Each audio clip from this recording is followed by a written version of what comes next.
இன்றைக்கி மார்னிங்கே ஒரு ஹெல்த்தியான ஜூஸோடு தான் டே ஸ்டார்ட் ஆச்சுங்க. அரை சொரக்காய் கட் பண்ணி எடுத்துகிட்டு கொஞ்சோண்டு இஞ்சி சீரகம் உப்பு போட்டுட்டு அரை டம்ளர் தண்ணி விட்டு நல்லா நைஸ் பேஸ்ட்டாக அடித்து வடிகட்டி குடிச்சிக்கோங்க.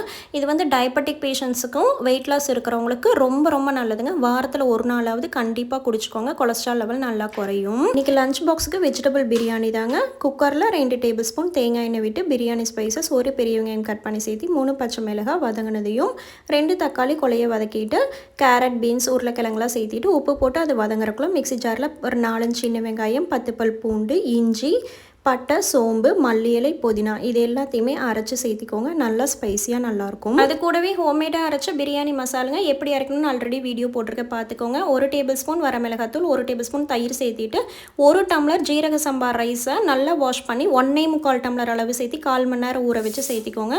லாஸ்ட்டாக நெய் உப்பு சேர்த்தி 2 விசில் வெட்டி எடுத்திங்கன்னா சூப்பரான வெஜிடபிள் பிரியாணி ரெடி ஆயிருங்க. அதுக்கு சூப்பரான சைட் டிஷ் பன்னீர் ஃப்ரைங்க. வரமிளகாத்தூள் உப்பு போட்டுட்டு லைட்டாக எண்ணெயில் ஃப்ரை பண்ணி எடுத்துக்கோங்க. நல்லாயிருக்கும்.